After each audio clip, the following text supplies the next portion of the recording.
troubling, especially with pickoff potential on demand with having a Kaja. And not only that, but looking at the gold lane, right? CW, I feel like on this Beatrix may have the upper hand in the early game. A bit more range, a bit more variables coming in with the Beatrix. So many different options. Harry's going to have to play it a little bit safe, and I'm wondering if Falcon are going to kind of play the babysit. Well, here we go. Cheer for your team. It's Falcon Esports versus ONIC Esports to kick off day number 1 here for the knockout stages. Okay, this is interesting, right? Because technically when we're looking at both of the drafts, they can counter one another. But look at this, already you can see Keyboy trying to pressure the jungle, trying to pressure Ken from those rotations. And like I mentioned earlier, this matchup between Yves and Lilia is going to favor Sans for a bit, especially in that early game, because he isn't reliant on that level 4. Whereas Justin, he needs to wait a little bit more to get those items, to get that damage, and also to get that real-world manipulation. I think one of the biggest things here, right, is if you're Falcon Esports, you don't allow Kyrie to get an early kill. I mean, there's already so much poke back and forth. Justin, even having to walk back to the tier 2, isn't even sure if he wants to recall there just yet. But still, don't give Kyrie that early kill to not allow ONIC Esports to snowball here if you're Falcon Esports. But there's a big problem, right? The whole thing for Falcon was to put pressure onto Kyrie, and ONIC is answering back by putting pressure of their own, already going into Falcon's jungle, not letting Naomi even step out into ONIC's jungle. There's a lot of comparison, right? Like, in this current meta, what is more important? And I do believe that the mid lane is going to be the #1 issue when it comes down to those rotations, right? Because even if you lose the gold lane matchup, even if you lose the EXP lane, if you are able to clear faster and if you are able to rotate faster, that can alleviate any problems in terms of that draft. And so far, this is what we see Falcon lacking in the drafting. Well, right now, I mean, as everybody gets closer to that level 4 here, the first hurdle of the game is going to be up. You can already see Ken getting in position here. The rest of the team, though, there's quite a few ONIC Esports members as they might contest this one. Yeah, and in comes the Black Dragon Boots trying to get a back line, push on the Petrify Lux on. Kyrie takes the turtle. Nice suppression. Oh. Ken will go down. Justin brings out the real manipulation. In comes the bravest fighter. A lot of damage onto Sans. Sans will bite the bullet. And that is a 1-for-1 trade. But the side of ONIC does take the turtle. All right, so ONIC is going to be able to have a little bit of an advantage in that sense. And Falcon, they need to remember how and what are the highlights of their draft, right? Wait until these members can actually be a factor and not contest too early, honestly. I think they should have let that go. Yeah, I mean, I also like how both XP laners got those kills here. Oh. You're already going to see, right? Both. This is what you can expect from Kyrie, right? He is going to just be all in your space in your jungle, whoever is going to be playing against them, and that's something you have to play around here. So still, Falcon Esports, Yellow Flash grabbing that early kill here. We've seen just how strong a Lapu Lapu can even be. Sometimes he has to go 1 versus 2. It should work out, but still, pressure here on Ken's purple. Oh, Sans is caught in. In comes Kyrie, though. Does a nice amount of damage on Naomi. Sans will go down. Ken picks up the kill. CW comes in with the Nero's Passion. Ken's going to take a bit of damage, but ONIC wants to back off here. They've lost 1 member, but Zipex is here to try to claim more. CW and Keyboy able to get away from that one. Turtle up in about 40 seconds, but it's still just 1-2. 1-0 trade so far, and it's still going to rely on Falcon to get that better advantage. What do you guys particularly think about the Yuzong and the Lapu Lapu in the XP lane? Well, I mean, both serve a purpose, right? What we're seeing a lot with this meta is Yuzong locked in for that back. They just go straight to the back line. The job here is to catch Zipex, right? I mean, he's got a flicker, but as soon as that's expended, you should be able to hit him with the Petrify. You have the Black Dragon form. You can cause chaos in the back. Meanwhile, you're still baiting everything out and relying on Keyboy to find that Divine Judgment lockdown. But that's the thing. Falcon Esports, they've got, what, 3 tanks pretty much at this point. Lapu Lapu, fighter, tank. You know, he can actually be that peel. He can be that front line for them, but still the fight for the turtle. A lot of damage. Naomi goes very, very low. Kyrie gets hit by the bouncing ball, though. Ken may go down. Boots wants to come clean up. Hits the Petrify. Ken goes down. Next could be Justin. Boots maybe a little bit too deep. Zipex, though, hits the speedy light wheel, trying to come in. Yellow Flash onto Boots. Boots will be next. It's a 1-for-1 currently, but the fight keeps on going. Yellow Flash gets a stun onto Keyboy. Sans trying to find Yellow Flash, but he's just a little bit too tanky. Sans Looks like Yellow Flash is going to back off overall. ONIC lose another member here, but still they keep the gold lead. So, as we were just talking about all of that, right? I'm going to refer back to the graphic we saw earlier. These two teams love to team fight. Every single objective that comes up, they're going to force it, right? And that time you actually saw perfectly. Kyrie went in, used the shadow kill, and then the cleanup was there. And Justin, by the way, has just now reached a total of 200 assists for his professional MLBB career. This guy is massive. He's reliable. Yeah. That's the main pillar of Falcon, the one who stays reliable, stays consistent, trying to deal damage from that back line, and also something that all the other members from that team can fall onto when things get rough. I mean, right now, Ken isn't having the best time, right? With a 1-2-0 KDA, his main highlight of the career here in the group stage is the fact that he was able to get the objectives. But right now, ONIC Esports, they've been the one in the upper hand in terms of that objective. And so we see Yellow Flash being the main carry here up until this 5th minute.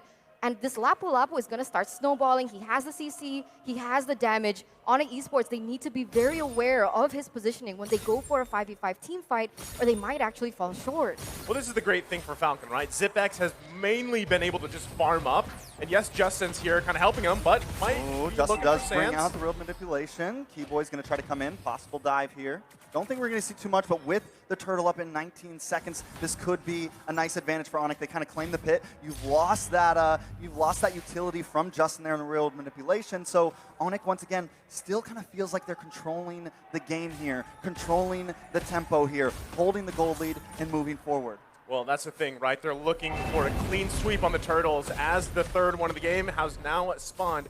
And as you mentioned, Trex, ONIC getting in position here, but once again, Falcon Esports wants to contest this one. Ooh, Naomi comes in, nice Tyrant's Rage. Keyboy takes a lot of damage trying to get away. Ken wants to find him, but Keyboy is able to escape. Turtle still on the field, Naomi very low along with Justin. And Kyrie picks it up. That's a double kill. In comes the Black Dragon. It's a show, boys. Boots now trying to get away though. Suppression does land onto Yellow Flash. Yellow Flash wants to move in. CW is here doing a nice amount of damage. They've forced the back off. Falcon will not claim this turtle. Oh, see, that's the thing. Every time they go for a 5v5, Falcon always falls short in this team fight. It was great, though, with the way that they did it, right? They were able to eliminate Kyrie first, prevent that damage from penetrating even worse. And that's the thing, because when Kyrie gets left open, he goes in for a double kill, maybe even a triple kill. But oh my god, Falcon, they get the turtle. That was so close. I thought the snipe was definitely going to hit it, but Justin is now here. Sans very, very low. Naomi trying to find him. Sans able to get away with just a sliver of health. This is a game, guys. This is definitely a great first game of the knockout stage. I feel like so many times throughout the groups we saw, I think it had to be Sanji that would flicker in, called the athletic flicker, get the one hit off. But let's take a look here at the emblems. Anything sticking out specifically that's giving an advantage here for one of the teams, Eterna? Honestly, at this point, they're all standard emblems, but the thing is, it kind of shows and reflects about the gameplay that they want to go for, right? We can see that Hayabusa Kyrie, he opted for the Assassin emblem, the high and dry, who is going to have an advantage in those 1v1 situations. So we know Kyrie, he wants to go for the pickoffs, he wants to go for the kills, whereas someone like Ken with the Demon Slayer emblem, he's looking more on the objective. And we see that kind of reflected, even though it has been kind of taken away from Falcon when we see here in the 8th minute. Well, right now, Falcon Esports coming up with a plan of their own. And remember, this is going to be the charge up. There's only 2 members here for ONIC Esports, but no one going to commit just yet. Still, this is the crucial, right? Whatever team can find a pick off first, it'll allow you to get that space you need. You still have 40 seconds till that Lord is up here. But still, both teams also holding on to quite a bit of map control, right? The tier 1s in the mid lane actually are still up. So if one team or the other wants to focus on getting that objective down, gives them that advantage in space. But that's why we see them pressing for any pick they can find here. I think both teams have been so good at engaging, but also disengaging. I mean, it seems like there's been a lot of fights, but only 8 deaths total in a matter of 9 minutes. Only 1 tower gone. So they've both been so well at just kind of dragging out these fights and getting away in those crucial situations. The thing is ZipX and CW, both 0 kills, both able to farm, able to get their gold, able to try to be important to their team. So the question is, in the next minute or two, maybe upcoming on this next Lord, which gold laner is really going to pop off? The thing is, ZipX, even though that Falcon in general, they're behind in 2000K, Zipex isn't falling too far behind because at some point they were both level 10. CW obviously has a bit of an edge, but that also shows that Falcon is really good at giving the gold to the important members, right? That gold allocation is going to make the difference. And you can see here, Justin already has the Ice Queen wand. He also already has the glowing wand. So expect that utility starting to come through. The damage, the dot, as both of these teams, they're going to start setting up a Keyboy. Naomi will get pushed back. It's a bloodbath. Yellow Flash taking a lot of damage, trying to go in, move on to CW. Keyboy has gone down. Yellow Flash cannot connect. CW picks it up. This is bad for Yellow Flash. This could be bad for Falcon. Kyrie finds Naomi. Can it get a double? Make it a triple. That is a full team wipe for ONIC. This is huge. Can they end it here? The king of the sky, and he just dismantled Falcon Esports here. And they're going to march into base. This might not be a final push. There's still pretty short death timers, but what a massive play from ONIC Esports. That was huge, a wipe out. And there you go, the king of the sky himself, Kyrie, getting that triple kill. Unfortunately, Sans got that double kill, but this is what happens when ONIC Esports get the comfortable heroes and the way that they weren't pressured from that early game. Luckily enough, though, Falcon was still able to secure the Lord, so it still buys them enough time to not end the game, and they still have those 3 inhibitor turrets remaining. Here's the thing, though, right? I mean, given what we just saw, what is the answer, right? What is the answer for Falcon Esports? Best thing you can do is find a pick-off so you at least have a numbers advantage. We're going to be taking a look here at the instant replay presented by TikTok. Look at this. It's a bloodbath from minute 1 here. And already you can see, right? Perfect timing with the shadow kill, Kyrie coming in. And Falcon Esports has they can't do anything but run for the hills. And the turret's not even enough. This is definitely rough. I mean, Falcon does secure the Lord, though, so we know their head's still in the game during these big team fights. When all the ults are going off, when bombs are in the air, they're still able to hold it together and secure the objective. So that could be the answer. If they can drag it out long enough, if they continue to get Lords and not let ONIC get the full push, maybe they could fight back here. They just need to get this, the pocket strat. They need to surround Zipex. No one can go too far forward. They can't be full dive mode. They kind of have to move as a unit, I feel. I agree. I completely agree. That's something that I wanted to bring up. In that previous team fight, it didn't feel like they were synchronized. And the way that they've drafted, they need to be synchronized, right? You need these combo wombos to come through. You need the ult coming in from Naomi. You need the ult coming in from Yellow Flash, paired up with that slow and that penetration coming in from Justin. But the way that ONIC Esports were able to do that team fight was they made it messy, right? They had someone in the front line, in the back line, but that's not what a Falcon needs right now. So they need to come back. How are we supposed to play this and not play into ONIC Esports tempo? Well, that's what I was saying in the draft, right? It's very finicky, right? ONIC Esports can either throw Kyrie at you, they can throw Sans at you, bait out the ultimates that they want. Boots can also go towards the back line here, and that's what he's doing against Zipex and Justin. But not only that, then you also have to worry about a Divine Judgment dragging Zipex along or Justin, right? Those are two things that's multiple things that's working in ONIC Esports' favor.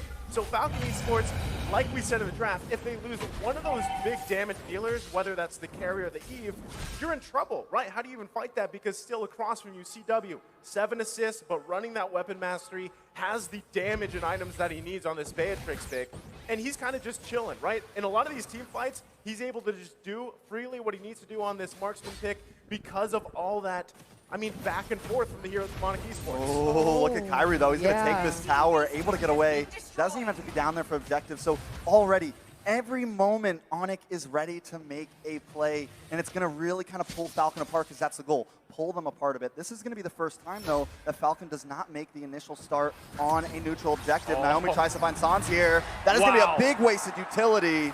This is big for ONIC coming up on this Lord fight. Yeah, they know they didn't have the setup, so they're retreating back. They're running for the hills, but Keyboy gets a Divine Judgment on Ken. CW going to try to find him. Kyrie jumps in, picks it up. Falcon on the backboard once again. ONIC should have a free Lord here. Just like that. It was a matter of getting out some resources from Falcon Esports. The conceal plus the flicker, it failed, it didn't work. And now ONIC Esports securing themselves another Lord here. Actually, the second Lord of the game. They'll be able to march in. And also, keep in mind, Kyrie being able to take down that inhibitor turret in the mid lane, they should be able to get, if not one, maybe even all the inhibitor turrets as Falcon Esports has to deal with this. The clear potential, though, we're talking about 9K gold lead here for ONIC Esports. That is massive in the itemization department. Yeah, right now, I mean, Kyrie, they're really optimizing and utilizing the fact that they have better mobility. So they have more control over these separate lanes. They're able to pressure Falcon from all these 3 lanes. And look at this, the Lord already marching here in the mid side. Most definitely Lord is crashing down the mid, but it looks like Onyx may try to move towards the top. Kyrie jumps in, then jumps out, but Boots has a Black Dragon. Looking for Justin or Zipex, can't quite find it, but the tower does go down. Real manipulation comes out. Naomi, Zipex, Justin, all fall, and CW finds another one. Yellow Flash will go down, along with the base, and Onyx take game 1. ONIC going to be able to get game number 1, but remember, ladies and gentlemen, this is a best of 5 series. We still have many more games ahead of us. So right now, we know that Falcon Esports, they're going to be able to go back to the drawing board, discuss, evaluate on what exactly happened to be able to go 1-to-1 with ONIC Esports. Man, can I just say I love hearing the crowd. I love Mobile Legends, yes, I love Mobile Legends. But I even love the crowd here, especially just reacting. It's so